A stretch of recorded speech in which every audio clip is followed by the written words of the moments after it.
네, 오늘의 말씀의 제목은 그리스도를 경외함으로 피차 복종하라입니다. 우리가 하나님이 교회에 바라시는 것이 무엇일까요? 그것은 하나됨과 거룩함입니다. 하나됨과 그 거룩함은 유혹의 욕심을 따라 썩어져가는 구습을 따르던 그런 옛사람을 벗어버리고 의와 진리의 거룩함으로 지으심을 입은 받은 그런 새 사람을 입은 그리스도인들이 부르심에 합당하게 실제 삶에서 성령 성령 충만할 때 이룰 수 있는 것입니다. 그래서 바울은 술 취하지 말고 성령 충만함을 받으라고 권면했습니다. 성령 충만한 삶은 그리스도인들이 서로 화답하며 노래하며 찬송하며 감사하며 살게 합니다. 성령이 우리한테 계시면 우리는 가만히 있을 수가 없습니다. 우리 안에서 찬양이 흘러나오게 되고 우리 삶을 감사하게 되고 이러한 것들을 서로 하나님의 자녀들과 형제 자매들과 또 주변에 있는 사람들과 이런 것들을 즐거움 속에서 화답하게 됩니다. 성령 충만함의 어떤 결과로 그리스도인들이 서로 화답하며 노래하며 찬송하며 감사하며 사는 그런 아름다운 삶을 우리가 이 세상에서 사는 것이 그리스도인들의 삶인 것입니다. 에베소서 5장 18절에서 21절을 보겠습니다. 술 취하지 말라. 이는 방탕한 것이니 오직 성령으로 충만함을 받으라.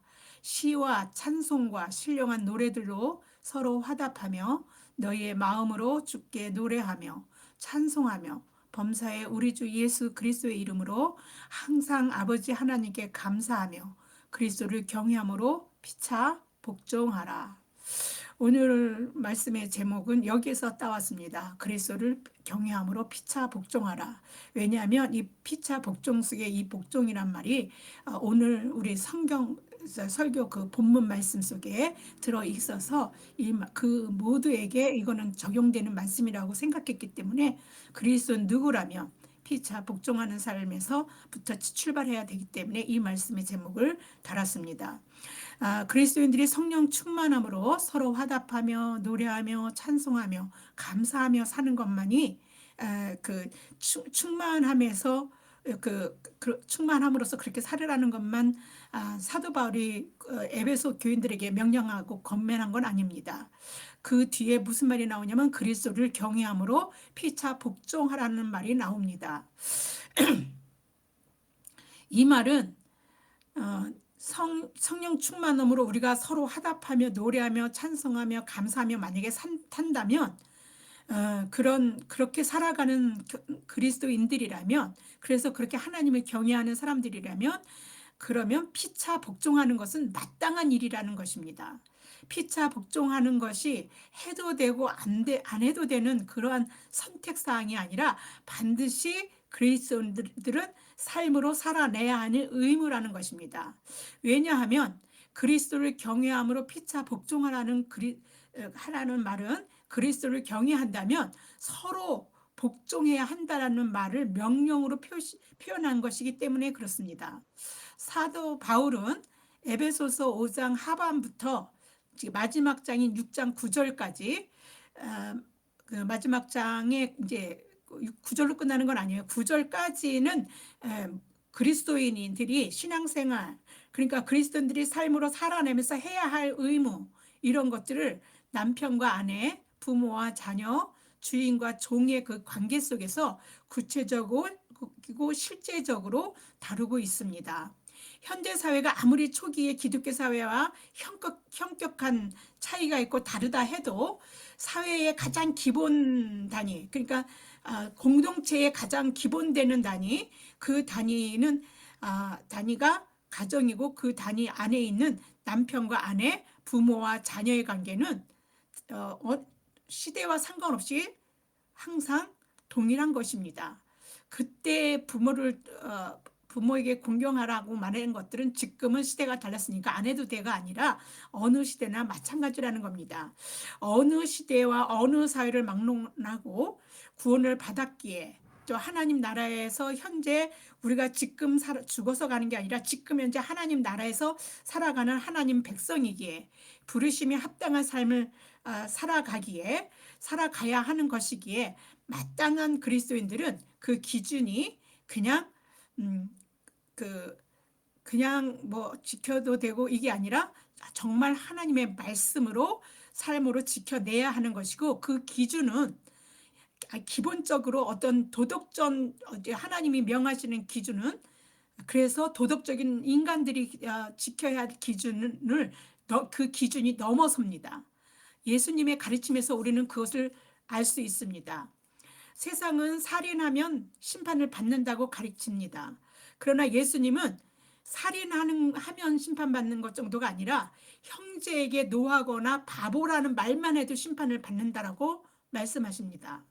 마음의 음욕을 품고 여자를 보는 것으로 이미 간음했다라고 하십니다.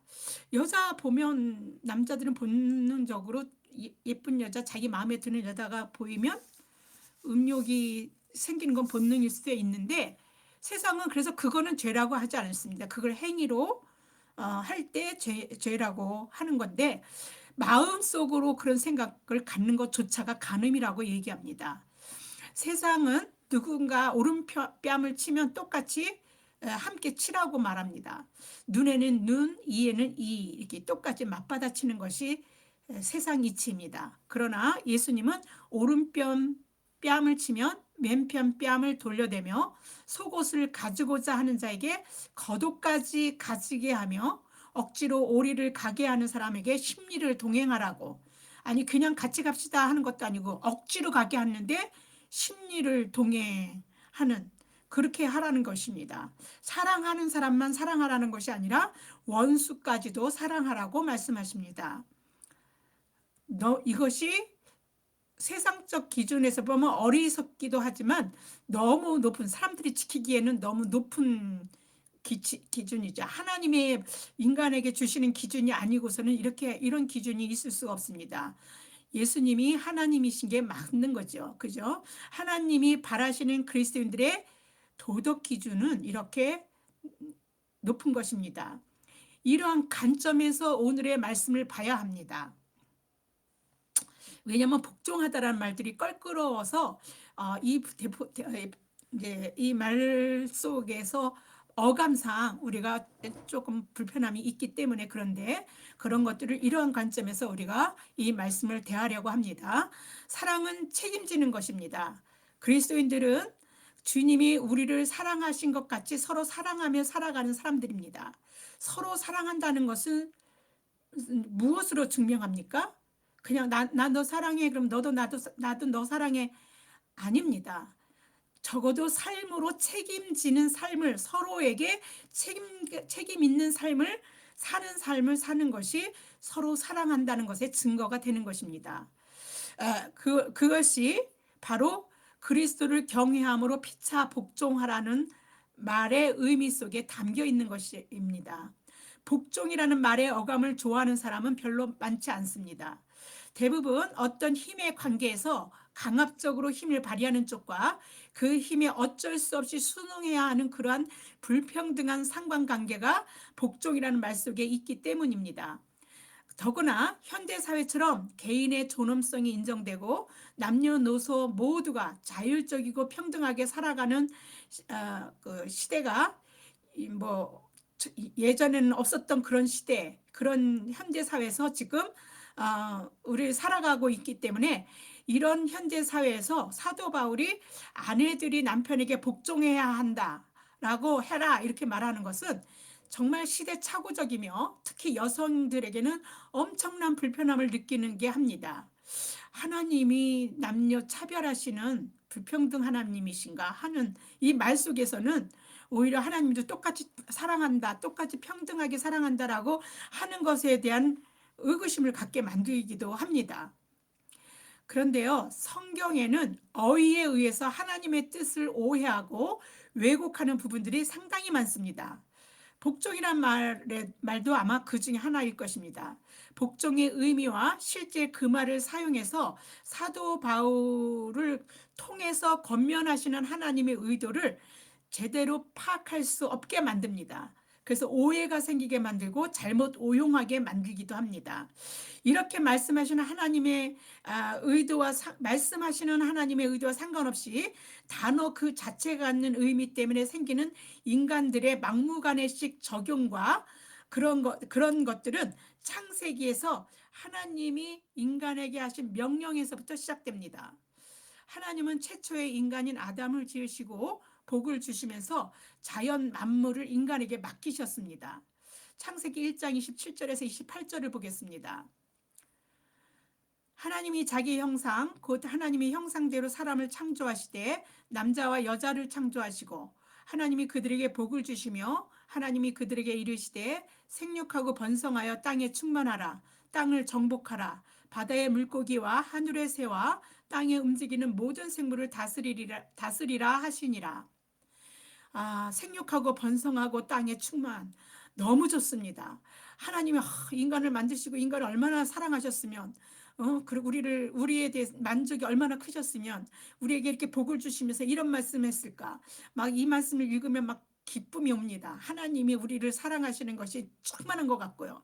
그런데요, 문제는 땅을 정복하라에 있습니다. 모든 생물을 다스리라는 말에 있습니다. 무언가 진취적으로 인간들은 무엇이나 다른 모든 피조물을 맘대로 함부로 해도 되는 하나님의 허락 정도로 이해하고 오해할 수 있는 말씀이라서 그렇습니다. 오히려 아내들이 남편들에게 복종하라는 이런 말씀은요, 사실 얼핏 여성들이 이제 피지배자가 되는 것 같아서 약간 불편함만 느끼죠. 그런데 정복하고 다스리라는 건 여성들이 아니라 모든 인간이 다른 피조물의 불편함도 느끼지 않습니다. 그냥 이 말씀으로 그냥 자연 만물은 내 맘대로 해도 돼. 내 뜻대로 그냥 닥치는 대로 그냥 생각나는데 내 이익으로 해서 아무렇게나 해도 돼.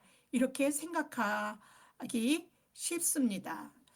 하나님이 말씀에 잘못된 이해와 적용이 모든 피조물을 신음하게 하고 그 피해를 고스란히 이제는 누가 겪습니까? 인간이 겪어가며 살아가는 게 지금 작금의 현실입니다. 그래서 말씀하시는 하나님의 의도를 파악하고 그 단어 속에서 의미하는 바를 제대로 이해하여 말씀대로 살아가는 것이 참 중요합니다.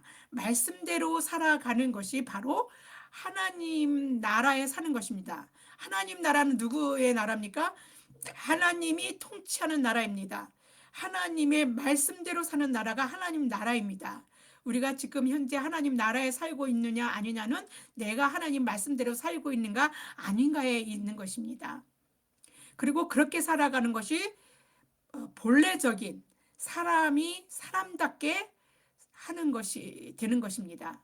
정복하고 다스리라는 하나님의 말씀은 세상을 살게 하라는 것입니다. 정복하라는 히브리어 때문에 그런데 그 히브리어 카바시는요, 발로 밟다, 복종케 하다 이런 뜻이 있어요. 그래서 오해하기가 쉬운데 이것은 땅을 자신의 것으로 취급해서 마음대로 행해도 좋다 이런 뜻이 아닙니다. 땅을 밟고 가는 대로 그 강활한 자연을 개발해서 하나님의 선하신 목적과 뜻, 그것이 무엇입니까? 생명을 살게 하는 것입니다. 그리고 더 풍성하게 살아가게 하는 것입니다. 이렇게 하는 것에 이용하라고 그렇게 하나님이 인간에게 책임을 주어 주신 것입니까? 왜 무모한 인간에게 그런 책임이 주어졌습니까? 인간은 하나님이 당신의 이미지로 이 사람을 만들어냈기 때문에 그렇게 줘도 하나님의 그 본성, 그 이미지 그대로 세상에 적용해서 그렇게 반영해서 살 수 있다라고 하나님이 판단하셨기 때문입니다. 땅은 하나님이 만드신 하나님 것입니다. 하나님의 형상을 닮은 인간은 그의 형상대로 그대로 세상에 실현시키도록 인간에게 책임을 주셔서 정복하고 다스리라고 하신 것입니다. 우리 게 아니에요. 땅이 내 맘대로 할 수 있는 게 아닙니다. 정복하고 다스리라는 하나님의 선하신 뜻은 그래서 하나님의 창조의 세계인 세상을 살게 하고 돌보라는 것이지 하나님의 것을 가지고 자기 맘대로 써도 된다라고 하는 허용이 아닌 것입니다. 그러나 인간은 글자 그대로 땅을 정복하고 다스리고 망가뜨려서 이제는 더 이상 복구가 불가능해서 어쩌면 다른 행성으로 이사를 가야 할 처지가 아닐까 그렇게 생각하고 여러 행성들을 찾아서 지금 탐구하고 찾아 나섭니다. 우리의 후손들이 살도록 물려주어야 할 이 아름다운 별 지구는 위태로운 지경에까지 와 있습니다. 지구의 시간이 거의 끝나가는 시점에 와 있다고 환경학자들은 너나 없이 경고합니다. 지구가 환경 문제를 버텨낼 수 있는 최대 범위를 12시간이라고 이렇게 정했을 때 현재 시각이 10시 37분을 가리킨다라고 합니다. 이제 우리에게 1시간 조금 넘는 시간밖에 남아있지 않은 것입니다. 이렇게 하나님의 말씀을 잘못 이해하고 오용한 결과가 세상을 망치는 데까지 와 있게 한 것입니다.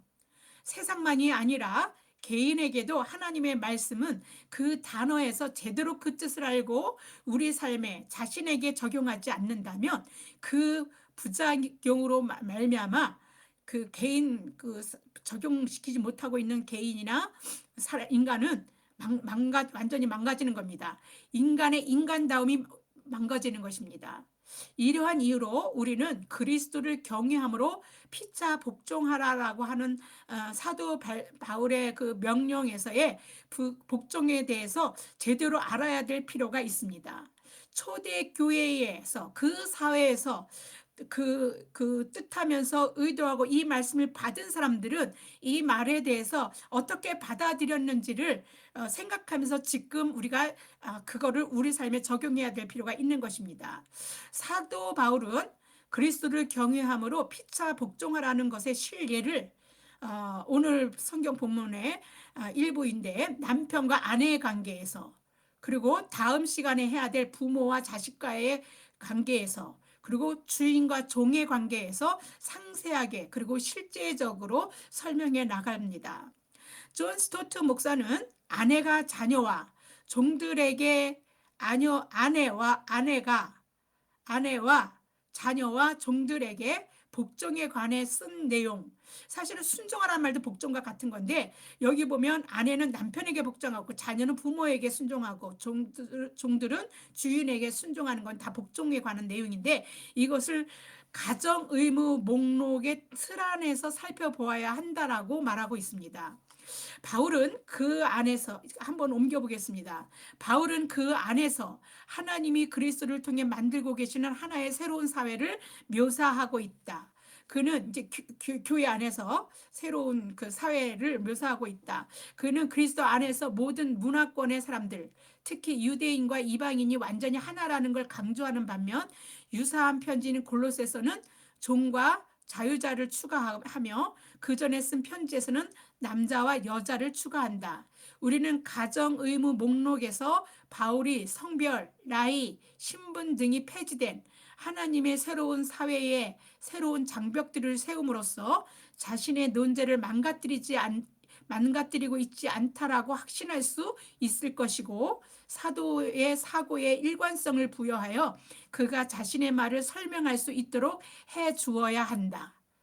예, 이게 그러니까 사도가 일관성 있게 하고 있는 말 모두 하나가 되고 모두 평등 하나님 사랑 안에서는 모두 평등하고 존엄한 존재로서 이 세상을 살아가는 존재라는 게 그 기조에 깔려있는 하나님의 나라에 살고 있는 사람들의 그런 안에 그 차별이 심한 사회에서 이 얘기를 하고 있는 겁니다. 완전히 룰을 깨는 거죠. 완전히 혁신적인 얘기를 사도 바울이 성도들에게 하고 있는데 이러한 것들이 일관성 있게 나타납니다. 이러한 사도의 생각, 그 가치, 이 말씀에 대한 복음 이것을 일관성 있게 부여할 수 있도록 그의 말을 그렇게 설명할 수 있도록 우리가 그렇게 이해해야 한다라고 이렇게 얘기하고 있습니다.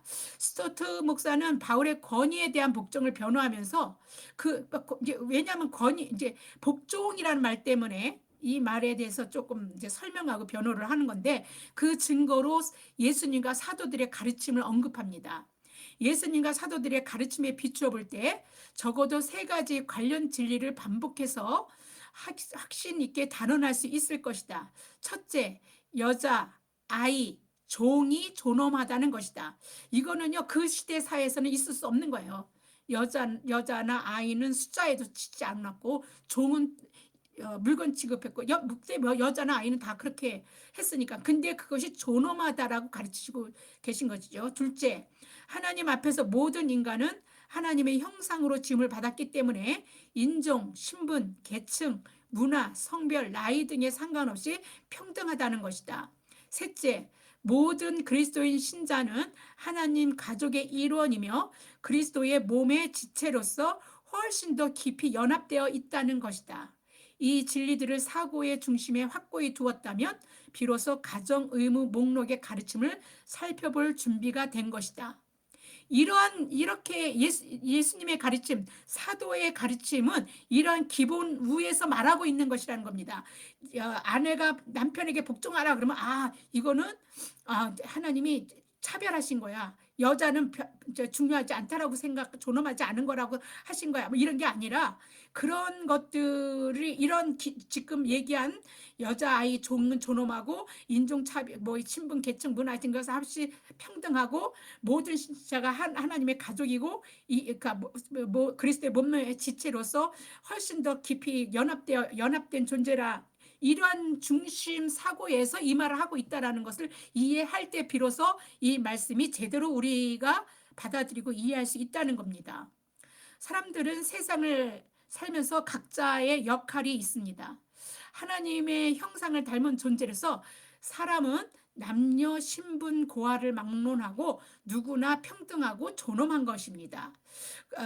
그리고 이것이 바탕위에서 지금 사도 바울은 이러한 하나님의 뜻, 예수님의 말씀, 가르침 이런 모든 것들을 기본으로 해서 기초로 해서 지금 교인들에게 이렇게 이야기하고 있는 것입니다.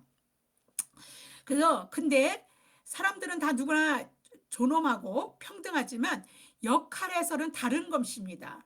각자의 역할에는요, 하나님이 일정한 권위를 부여하셨기 때문에 그렇습니다. 통치자이든 남편이든 부모이든 고용주이든 어떤 직무를 맡고 있는 사람들에게 일정한 권위가 하나님으로부터 주어지는 것입니다. 로마서 13장 1절을 보겠습니다. 각 사람은 위에 있는 권세들에게 복종하라.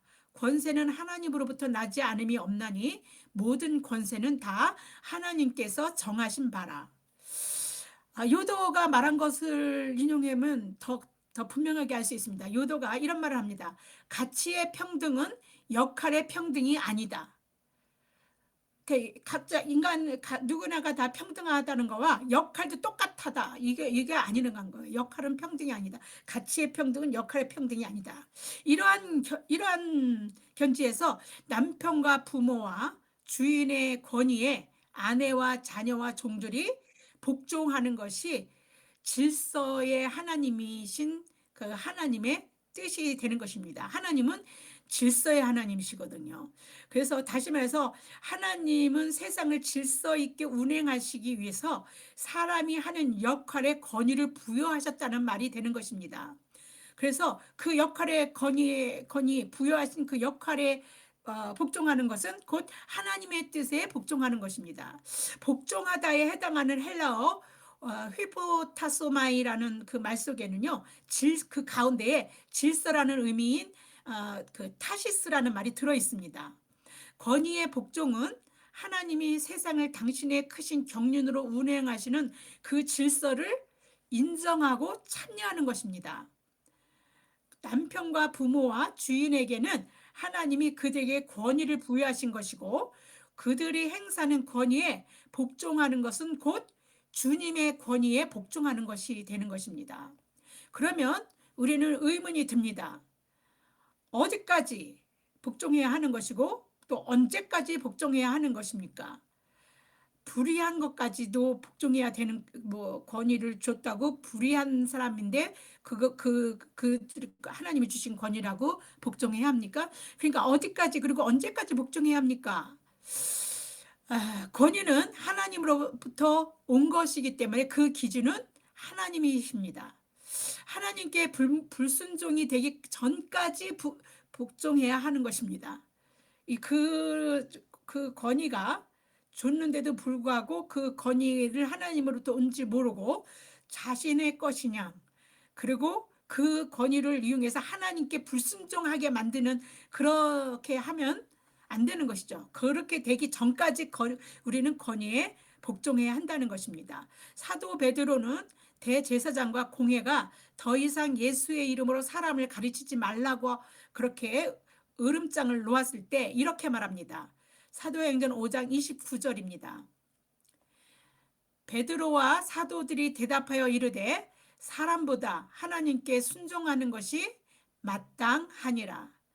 반드시 해야 되는 것이다, 이렇게 얘기한 것입니다. 존 스토트 목사는 성경에서 말하는 권위는 폭정과 동요가 아니다, 이렇게 말하면서 다음과 같이 말합니다. 사회에서 권위 있는 지위를 차지하고 있는 사람들은 누구나 그 권위를 그에게 맡기신 하나님에 대해, 그리고 그 권위로 인해 유익을 얻기로 되어 있는 사람들에게 책임이 있다. 한마디로 권위의 성경적인 개념은 폭정이 아니라 책임을 말한다. 권위를 준 남편, 또 부모, 또 주인에게 복종하라고 하신 하나님은 남편, 부모, 주인에게 책임을 부여하신 것입니다. 우리가 그 책임이 무엇인지를 보게 될 것입니다. 아내는 남편에게 복종해야 하고 남편은 아내를 사랑해야 할 책임이 있습니다. 자녀는 부모에게 순종해야 하고 부모는 자녀를 양육할 책임이 있습니다. 종은 주인에게 순종해야 하고 주인은 자신의 권위가 위협되어서는 안 되는 책임이 있습니다. 자녀가 양육할 책임만 있다가 아니라 양육하는 것에는 그 저변에 사랑이 깔려 있는 것입니다. 또 주인도 뭐 권위에 위협이 돼서는 안 돼, 자신의 권위가 그 순종하는 사람에게 위협되게 해서는 안 된다는 그 밑에는 사랑이 저반에 깔려 있는 그런 바탕 위에서 위협되게 해서는 안 된다라는 거 하는 것입니다. 복종하는 것의 전제는 그리스도를 경외함으로이고 어느 한쪽의 일방적인 복종을 요구하는 것이 아니라 우리가 말씀의 제목에서 보듯이 피차 복종하라고 하는 것입니다. 서로 복종이죠. 서로 복종은 그리스도를 경외하기 때문에 해야 하는 것입니다. 서로 복종하지 않으면 하나님을 제대로 경외하는 것이 아닙니다. 바울이 언급한 서로 복종해야, 왜냐하면 복종은 하나님이 그 권위를 서로에게 준 그 권위에, 하나님의 권위에 복종하는 것이 사람에게 하는 게 아니기 때문에 그렇습니다. 바울이 언급한 서로 복종해야 될 관계 중에서 우선 부부의 관계에서의 의미를 먼저 저는 다룰 것입니다.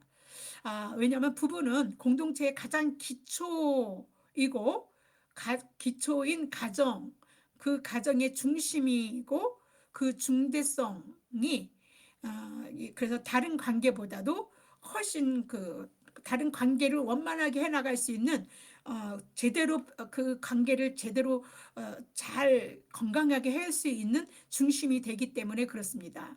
그래서 그거를 다음 시간에 나눌 것입니다. 그래서 이제 부모와 자녀 관계, 주인과 종의 관계는 다음 시간에 나눌 것이고 부부 관계만 우선 먼저 나누려고 합니다.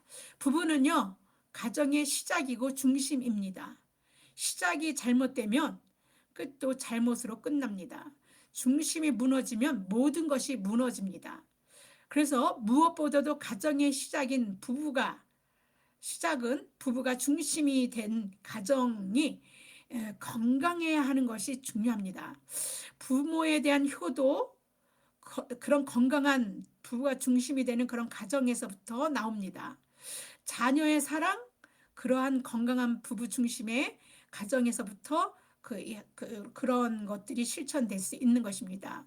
그러나 기초와 중심이 굳이 중요하면서 이렇게 뭐 혹자는 부모의 효도 중요하고 자녀 사랑 굉장히 중요하게 여깁니다.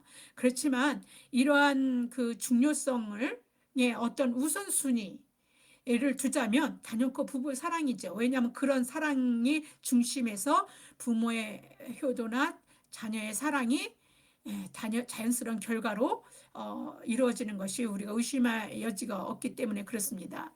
사도 바울은 먼저 아내들에게, 그래서 오늘의 말씀은 그 부부의 관계에서의 의무적인 것들을 볼 것입니다.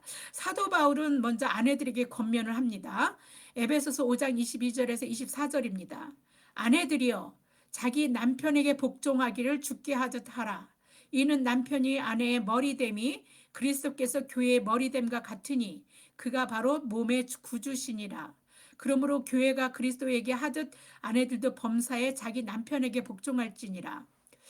우리가 글자 그대로만 본다면 아내들이 남편에게 복종하라는 말씀은요, 여자 입장에서 여간 불편한 게 아닙니다. 하나님이 남자와 여자를 차별하시는 분이신가? 라고 의심을 갖게도 되고, 또 특히 현대 여성들에게 이거는 정말 시대착오적인 말씀이야, 이런 건 성경에서 빼야지, 이렇게 생각하는 사람도 있을지도 모르겠습니다. 그런데 성경은 1.1획도 하나님이 없앨 수 없다고 말씀하셨어요, 예수님이요. 그죠? 그러니까 이것도 지금 현재에서 적용될 수 있는 말이어야 하는 것이죠. 그죠? 근데 복종이라는 겁니다. 그렇다면 복종이 갖는 의미를 생각할 수밖에 없는 것이죠. 이 시대에서도 누구나 평등한 걸 누리고 살아가는, 어떤 시대보다도 이 시대가 그 누리고 사는 시대인데, 그런 시대에서 복종하라는 말을 생각한다면 말이 안 되기 때문에 그 복종이라는 말에 대한 의도를 우리가 이해해야 될 것이라고 생각을 합니다. 이 복종은요, 사실 사람에 대한 복종이 아닙니다. 하나님이 사람에게 준 권위에 복종하라는 것입니다. 그리고 그런 권위를 받은 사람은 그래서 그런 복종하는 그런 사람을 그럼 복종만 하게 하고 마는 것인가가 아니라 권위 받은 그 사람, 권위를 행사하는 그 사람은 사랑해야 될 책임이 따르는 겁니다. 성경에서 말하는 권위는요, 폭정이 아니라 책임을 말하는 것입니다. 존 스토트 목사는 다음과 같이 말합니다. 성경에서 말하는 권위는 폭정의 동의어가 아니다. 사회에서 권위 있는 지위를 차지하고 있는 사람들은 누구나 그 권위를 그에게 맡기신 하나님에 대해, 그리고 그 권위로 인해 유익을 얻기로 되어 있는 사람들의 책임이 있다. 한마디로 권위의 성경적인 개념은 폭정이 아니라 책임을 말한다. 네, 이런 관점에서 아내들이 남편에게 복종하라고 하신 그 사도 바울의 말은 이제 더 이상 우리가 불편함을 느낄 필요가 없는 은혜의 말씀으로 받을 수 있는 말씀이 될 수 있습니다. 사도 바울은 아내가 남편에게 복종하라는 이유를 그 뒤에 이어서 말합니다. 첫째는 남편이 아내의 머리가 되기 때문이고, 둘째는 남편의 머리됨이 그리스도께서 교회의 머리됨 같기 때문에 그렇다는 것입니다. 머리됨도 또 이게 또 불편합니다. 또 지배하는 우두머리 지배고, 또 주인과 종속자는가, 이런 이상한 그런 개념이 돼버리는데 그게 아닙니다. 머리는요, 질서와 관계되어 있고 생명과 관계되어 있습니다. 생명력, 머리 없이 몸이 살 수 없습니다. 그죠? 생명력에 관계대가 있는 것입니다. 생명을 살게 하는데 머리는 굉장히 중요한 것입니다. 머리가 중심이 되는 거잖아요. 그 머리됨은 지배, 이런 것들, 우두머리, 이런 힘, 이런 것들로 우선순위, 그런 것들에서 무슨 머리됨이 아닌 것입니다. 그래서 이렇게 이해를 하면 이 말씀은 또 은혜가 되죠. 바울은 남편이 아내의 머리됨을 하나님의 창조의 원리에서 말하고 있는 것이란 걸 우리는 알 수 있습니다. 왜냐하면요, 그는 하나님의 창조의 원리를 여자가 남자 다음에 지어졌고 남자에게서 남자를 위해 지음을 받았다라고 말합니다. 그러니까 이게 남자가 잘났다, 우월하다, 이런 의미로 말한 게 아닌 거예요. 남자도 여자에게서 나며, 이제 이렇게 남자에게서 남자를 위해서 지음을 받았는데, 근데 그런 남자가 그 여자에게서 난다라고 다시 그 말 뒤에서는 또 그렇게 하고, 남자도 여자 난다라고 이렇게 서로 의존 관계를 말하는 말씀이 있습니다. 우리가 고린도전서 11장 11절에서 12절을 보겠습니다. 그러나 주 안에는 남자 없이 여자만 있지 않고 여자 없이 남자만 있지 아니하니라. 이는 여자가 남자에게서 난 것 같이 남자도 여자로 말미암아 났음이라. 그리고 모든 것은 하나님에게서 났느니라. 이런 창조의 원리의 바탕 위에 이 말씀을 전개하고 있는 거예요. 지금 복종하라, 이런 이야기들이, 사도 바울이 하는 이야기들은 이런 창조의 원리로 말하고 있는 겁니다. 남편이 아내의 머리됨은 남성이 여성보다 우월하다라는 그 말이 아니라 창조의 원리에서 나왔다는 것을 말하는 것입니다. 인간의 성별이 본질적으로, 생리학적으로, 그리고 심리학적으로 다릅니다. 남자와 여자. 그것은 다르다는 거지 어느 한쪽이 우월함을 말하는 게 아닙니다. 다르게 태어났어요. 본래부터 남자와 여자는 다릅니다. 그런데 그것이 다르기 때문에 누가 한쪽이 우월하다, 한쪽은 열등하다, 이런 게 아니라는 것입니다. 단지 어떤 문화의 변화에 의해서, 이런 변화에 의하면 이런 가치나 이런 것들은 막 변하잖아요. 그러니까 남자가 중요했던 시대가 있고 뭐 여자가 뭐 조금, 그러니까 막 그렇게 했다가 지금은 여성 뭐 지금은 어 상위 시대 뭐 이렇게까지, 뭐 그 말은 지금은 거의 하지 않지만 여성의 권위가 올라간 어떤 이런 시대가 있어서, 그런 그 문화의 차이에 의해서 생기는 가치 변화들은 있을 수 있어요. 그러나 창조의 그 확고한 원리에서의 존재들은 우월함과 뭐 열등함으로 지어지지 않았다는 것입니다. 이런 당연한 이치에서 사도 바울이 지금 남편에게, 아내에게, 뭐 아이에게, 그 부모에게, 주인에게, 종에게 이렇게 지금 권면을 하고 있는 것입니다. 이런 관점에서 이해를 해야 됩니다. 그렇지 않으면 이 말씀은 또한 오용돼서 또 그러면 불편한 거니까 넘어뛰고 다른 말씀 읽자 이렇게 하고 넘어갈 말씀으로 그냥 버려지고 말 것입니다. 하나님의 말씀은 어느 하나도 버려질 것이 없는 하나님의 말씀이라는 것을 여러분들은 늘 명심해야 합니다. 고린 교회에 대한 그리스도의 머리됨부터 보겠습니다. 왜냐하면 교회에 대한 그리스도의 머리됨으로 그 아내의, 남편의 머리됨을 설명하고 있기 때문에 그렇습니다. 그것이 에베소서 4장 15절에서 16절에 나옵니다. 보겠습니다. 오직 사랑 안에서 참된 것을 하여 범사에 그에게까지 자랄지라. 그는 머리니 곧 그리스도라.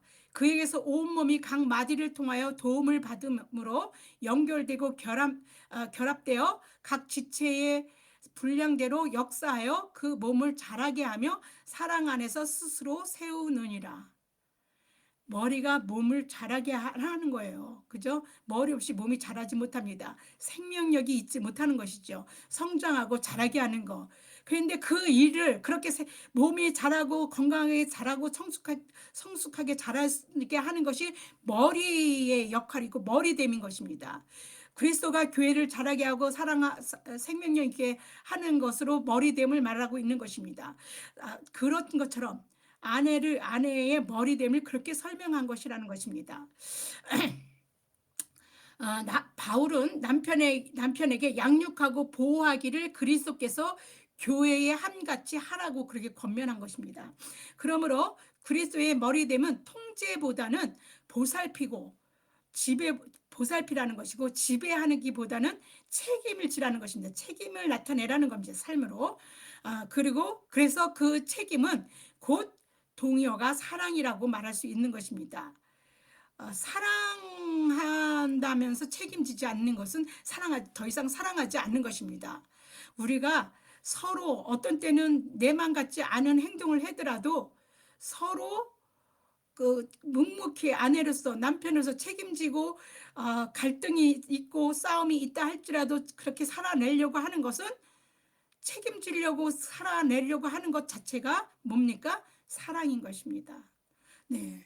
그래서 그렇게 우리가 그 사랑과 책임을 그런 엮어서 어디 하나 이렇게 띄어서 뭐 이게 독립적으로 설명해야 될 게 아니라 같이 보아야 합니다. 아내의 남편에 대한 복종은 힘과 우위에서 지배되어서 어쩔 수 없이 그 남편에게 복종하는 그런 행위가 아니라 그의 보살핌에, 그의 그 책임 있는 사랑하는 행위, 책임 있는 역할, 이런 것에 대한 권위, 그 권위에 감사하고 기뻐하는 마음으로 자발적으로 하는 행위가 복종하다에 있는 것입니다.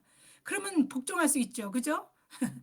바울은 남편에게 교회가 그리스도께 하듯 범사에 복종하라고 한 아내를 이제는 남편이 교회가 그리스도가 자신을 내어주어 교회를 사랑하듯 어떻게 하라고 그래요? 사랑하라고 말합니다.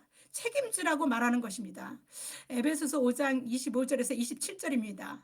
남편들에게 하는 말입니다. 남편들아, 아내 사랑하기를 그리스도께서 교회를 사랑하시고 그 교회를 위하여 자신을 주심같이 하라. 이는 곧 물로 씻어 말씀으로 깨끗하게 하사 거룩하게 하시고 자기 앞에 영광스러운 교회로 세우사 티나 주름 잡힌 것이나 이런 것들이 없이 거룩하고 흠이 없게 하려 하심이라. 그리스도께서 교회를 사랑하시고 교회를 위해서 자신을 내주셨습니다. 그리고 그 교회를 깨끗하게 하시고 거룩하게 하시고 자기 앞에 세우시기 위해서 그렇게 하셨습니다. 그리스도께서 지금도 교회를 이러한 목적으로 그리스도께서 일하고 계십니다. 존 스토트 목사는 이에 대해서 이렇게 말합니다. 신부는 자기 자신을 내세울 만한 존재로 만들지 못한다. 신부를 자기 앞에 세우기 위해 아름답게 만들려 애쓰는 것은 신랑이다. 신부를 위한 신랑의 사랑과 자기 희생과 신부를 깨끗하게 하고 거룩하게 하는 것은 마침내 신랑이 신부를 온전한 영광 가운데 자기 앞에 세울 때 그녀가 해방되고 온전하게 하려는 것이다. 여기 신부 신랑 그랬는데 이거는 신부는 교회고 신랑은 예수님이시죠. 이런 관계는 구약서부터 있었습니다. 이스라엘 백성을 하나님은요 결혼 관계, 언약 관계로 여러 번 말씀하셨거든요. 요한계시록에도 교회를 뭐라 그래요? 준비한 것이 신부가 남편을 위하여 단장한 것 같다 이렇게 표현하기도 합니다. 신랑인 그리스도께서 신부인 교회를 자신을 내주는 그런 희생적인 사랑, 그냥 말로 사랑해 뭐 이 정도로 하는 게 아니고 그냥 조금 더 마음을 써주는 그런 사랑이 아니라 자신까지 내주는 그런 희생적인 사랑을 하시는 것 같이 남편들에게 아내를 그렇게 사랑하라고 지금 권면하고 있습니다. 그럼 누가 이게 뭐 손해를 따지는 건 아니지만 아내가 남편에게 복종하는 게 쉽겠습니까? 아니면 남편이 아내를 사랑하는 게 쉽겠습니까? 훨씬 아내가 남편을 복종하는 게 더 쉬운 것 같아요. 왜냐면 자기 목숨까지 바쳐가면서 사랑하는 것처럼 어려운 것이 어디 있겠습니까? 자기를 아까워하지 않을, 자기 목숨을 아까워하지 인생들은 없는 것이기 때문에. 그죠? 남편과 아내는요, 한 번 낸 연합체입니다. 서로 사랑이 곧 서로 사랑한다라는 것은요, 그래서 자기를 내주는 것까지 사랑하는 것은요, 아내 사랑이 곧 자기 사랑이기 때문에 그렇게 표현한 것이라고 봅니다. 에베소서 5장 28절에 이런 말씀이 있습니다. 한번 보겠습니다. 이와 같이 남편들도 자기 아내 사랑하기를 자기 자신과 같이 할지니 자기 아내를 사랑하는 자는 자기를 사랑하는 것이다. 이건 뭐라는 겁니까? 남편과 아내가 한 몸으로 이루어진 그런 창조의 원리, 하나님의 뜻을 바탕으로 해서 이런 말을 할 수 있는 것입니다. 어떻게 각자의 각 개개인의 인상이 있고 삶이 있는 건데 아무리 부부가 돼도 어떻게 하나입니까? 그런데 창조의 원리에서는 이것은 남편과 아내는 하나라고 이야기하고 있습니다. 그런 하나의 원리, 하나님의 뜻에서 남편이 자기를 사랑하듯 아내를 사랑하고 아내가 남편을 존경하는 그런 가정에 하나님 나라가 임하는 것입니다. 그렇게 하나님 뜻을 이루고 사는 것이 하나님 나라니까요. 천국 백성의 삶을 이 세상에서 사는 현장이 어디서부터 시작됩니까? 그렇게 살아갈 때 가정에서부터 시작됩니다. 하나님은요, 그 아내랑 합하다는 그런 창조의 원리로 이 남편에게 아내를 사랑하라고 명령하신 이 사랑은요, 그 사랑을 그 부모를 떠나서 한 몸을 이루라고 하는 그런 창조의 창세기에 그런 하나님의 말씀이 나옵니다. 부모를 떠나서 아내와 합해서 하나가 되라 이렇게 하는 말씀이 나오는데 그 말씀을 가지고 그래서 사도 바울은 이렇게 하나님의 큰 비밀의 그 말씀을 에베소 교회에게 전하고 있습니다. 그 말씀 에베소서 5장 31절에서 33절 말씀을 보고 마치겠습니다. 보겠습니다. 그러므로 사람이 부모를 떠나 그의 아내와 합하여 그 둘이 한 육체가 될지니 이 비밀이 크도다. 나는 그리스도와 교회에 대하여 말하노라. 그러나 너희도 각각 자기의 아내 사랑하기를 자신같이 하고 아내도 자기 남편을 존경하라. 네, 기도하겠습니다. 참 좋으신 하나님 아버지 감사합니다. 오늘도 말씀으로 우리의 마음에 생기를 주시고 하나님이 우리를 향하여 하시고자 하신 그 목적대로 그 뜻대로 이 세상을 살아갈 힘을 공급하여 주심에 감사를 드립니다. 아내를 사랑하고 남편을 존경하는 부부 중심의 삶이 건강한 가정을 만들고 세워가는데 중요한 것을 깨닫게 하심이 감사합니다. 부부가 서로 존경하고 사랑하는 건강한 가정인 그 가정 안에 하나님 나라에서 그 우리의 존재 자체로 삶 그 자체로 일상이 하나님께 영광을 올려드리는 그런 삶이 될 수 있도록 성령님 우리 안에 내주하여 주시고 우리를 주장하여 주시고 우리를 인도하여 주시옵소서. 이 모든 말씀 우리 주 예수 그리스도 이름 받들어 감사하며 기도드립니다. 아멘.